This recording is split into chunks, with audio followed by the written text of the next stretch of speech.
There was this very interesting game in round three which caught my attention. It was a game between Nanditha and Gajanan. Nanditha started with e4. Gajanan replied e5, knight f3, knight c6, d4. So we have a scotch opening. Pawn takes, knight takes, bishop c5, bishop e3, queen f6, c3. This much is theory. Now normally they play knight e7 and white plays bishop c4, castles. Here Gajanan plays knight h6, which is not as good, which is actually worse because this knight is not going to be active anytime soon. And white just plays bishop c4, e6, h3, basically stopping knight g4 and bishop g4.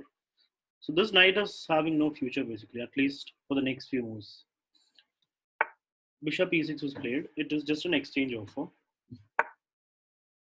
Nandita asked Gajanan to go ahead and take the exchange instead of she herself doing it. And here Gajanan makes a big decision. He castles long. Is it okay? Is castling long okay in this position? Generally, the king is safer on the king side, castling short. And the advantage of castling long is the rook automatically comes into the game. He's already on a good file, right? But you cannot do that in all positions. For example, here white could play something like knight takes knight, pawn takes back, and the king will not be safe. But she cannot do it directly right now because knight takes knight, pawn takes. There is bishop takes bishop somewhere, pawn takes back. So she castles first, just keeping the king safe, and then going for knight takes knight, I suppose. D5 was a big blunder. It's opening up the position when the pieces are not yet in their best squares. The knight's out of play, king's not safe. He would need one move to be perfectly safe, and the rook is not yet in play. So d5 is a little too early. The main problem with d5 is Gajanan did not deal with the threat of knight takes knight. It's not a small threat. It just opens up the king, so it's actually a big threat. So he should have played knight takes knight or bishop takes knight, and then he could have gone ahead with d5 or any other move. He directly plays d5, and Nandita happily plays knight takes knight, pawn takes back, and queen d3 is a nice little move. Just trying to go to a6, and then the other pieces will follow suit. Bishop b6 was played. Basically, the bishop was also hanging. So if she takes and bishop takes, pawn takes, the queen will be attacked. And when the queen moves, queen a6 will anyway come. So bishop just hangs back, queen a6 check, king d7, which is actually another mistake. If king had gone to b8, it was fine. Yeah, black will have to hold on tight for the next few moves, but he would have been fine actually. King b8 was better. There is no immediate threat on this side. King d7 just puts all pieces in jeopardy because the rook is blocked, the bishop is blocked, the king is in the middle of everything, and that's not what kings are for, right? Kings are supposed to stay in a corner, safe and sound, and then at the end game they're supposed to come out. Here the king is stuck in the middle, and Nandita takes advantage of the situation. Just plays rook d1, putting a rook pointing at the king, which makes Gajanan uneasy. He moves to e7. The king is not sure where to run to. Queen a3 check, not letting the king go to f8. Rook d6, blocking, but that rook is self-pinned by Gajanan.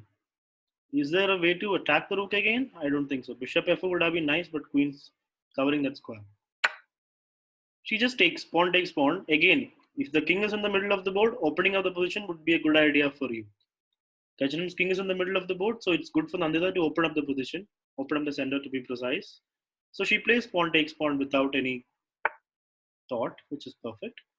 And of course, if pawn takes back, then the position opens up even more. Bishop takes bishop, bishop takes rook takes. A lot of things are going to happen. So she just goes back, giving up the pawn. Now rook e1, a nice little move. Again looking at the king. And this time there is no rook to block the check. So king has to move, I suppose. King goes back to d8. But the king is still not safe. Knight d2, she develops a last piece into the game. Last minor piece. Pawn takes pawn was played. Here it's possible for Nandita to play pawn takes pawn, and she would have stayed a pawn up. Right? not allowing pawn takes pawn back. But she chooses not to do that because if you play pawn takes pawn, the bishop becomes active, and white could come under fire. So instead of giving black any chance to make threats, she just develops a piece, giving back the pawn. Now it's equal, and she plays knight f3. Excellent. All the pieces are out, only except for this rook, which will come to d1. Queen g6 turns out to be a mistake because now comes knight e5 is possible, bishop f4 is possible. She plays bishop g5 check, blocks, and then bishop f4. And the rook does not have that many good squares. Basically, if rook e6, then what happens is rook takes rook. Sorry, rook takes rook, bishop takes back. And now what could white do? White could go knight d4. Looks like a little iffy. How about rook d1 or rook e1? Anything. Rook d1 also makes sense.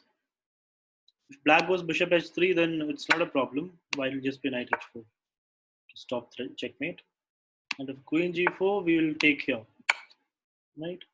So this is going to be bad for black. So after bishop f4, black directly goes for bishop takes h3. So of course, you cannot go and take the rook.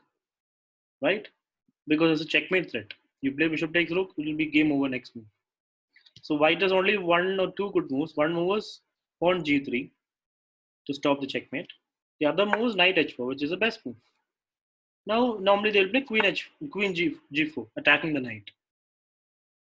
And here she could have actually taken bishop takes rook. Bishop takes, queen takes knight, and then the bishop could come back. Right? But she doesn't do that. She defends the knight, which also makes sense. Now Gajanan makes a mistake. He plays rook d7, thinking it's all fine. It's normal, right? The rook has to be saved. The bishop is attacking the rook, so rook has to move. But it turns out in this position, the rook cannot be saved. You have to give up the rook and play. That is what he should have done. Instead, rook d7, and there is a very nice move here, which Nanditha finds. It's a move that you could easily miss. It's very difficult to find it. It's very difficult to see it. Because in this position, a normal move would have been rook to d1, get the rook into the game, like rook d1, and the game goes on, right? Wait, rook d1, there is an issue. There is g5. Oh, so now rook d1, there is a threat of g5. So maybe move the bishop back or move the knight back would have been a normal move. But the winning move is what Nanditha found, bishop d1. And surprisingly, the queen was trapped. No squares. This covered by knight, this covered by rook, this covered by bishop, covered by bishop, covered by bishop. Queen trapped, no way to block the threat also, and no way to run also. So he just loses the queen, and Nanditha went on to win the game.